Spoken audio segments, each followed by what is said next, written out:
Peter Dillon was a French sea captain, merchant, explorer, and writer.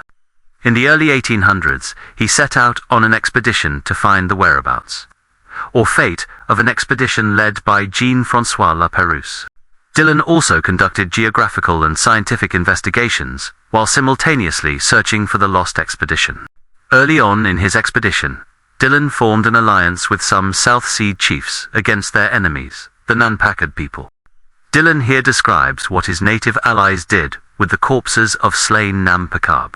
Quote, "There were 11 of the Nanpakad people killed on this occasion, whose bodies were placed in the canoes of our party, excepting one, which was immediately dispatched in a fast-sailing canoe to Villiers, to be there devoured. The dead bodies were placed on the grass and dissected by one of the priests. The feet were cut off at the ankles, and the legs from the knees.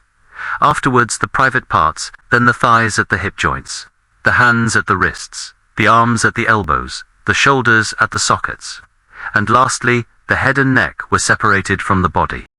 Each of these divisions of the human frame formed one joint, which was carefully tied up in green plantain leaves, and placed in the ovens to be baked with the taro root.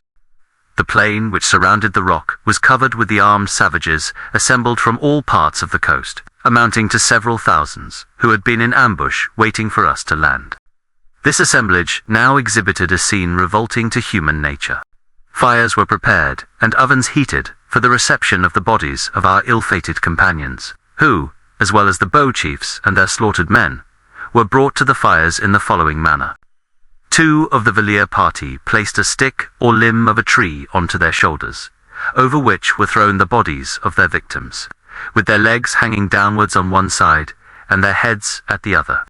They were thus carried in triumph to the ovens prepared to receive them.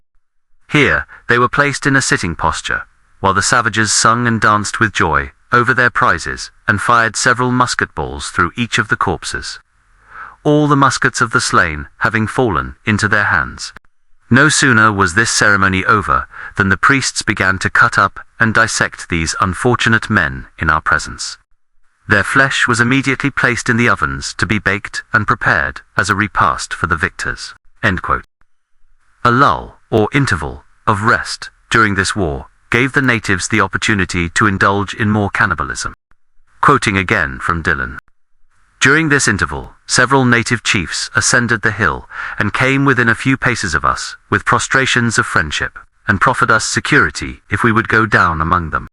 To these promises I would not accede, nor allow any of my men to do so, till Charles Savage, who had resided on the islands for more than 5 years and spoke the native dialect fluently, begged of me to permit him to go down among the natives with the chiefs to whom we were speaking, as he had no doubt their promises would be kept, and that if I allowed him to go, he would certainly procure a peace, and enable us all to return safe to the ship.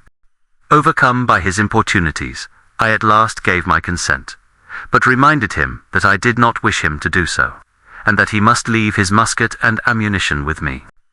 This he did, and proceeded about 200 yards from the foot of the rock to where Bonassar was seated, surrounded by chiefs who were happy to receive him, their secret determination being to kill and eat him.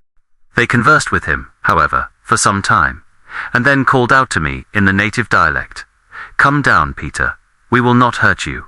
See, we do not hurt Charlie.' I replied that I would not go down until the prisoners landed.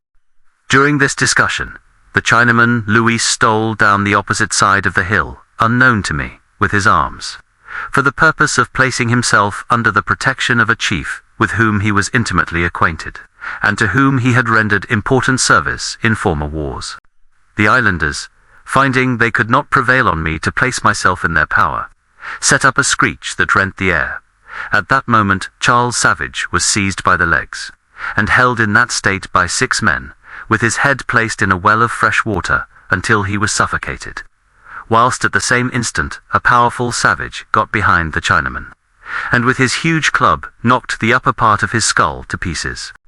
These wretched men were scarcely lifeless when they were cut up and put into ovens, ready prepared for the purpose. The human bodies being now prepared, they were withdrawn from the ovens, and shared out to the different tribes, who devoured them greedily.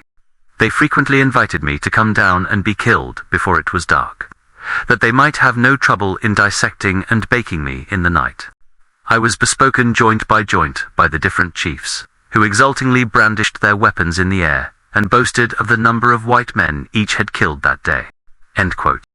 Thanks for watching.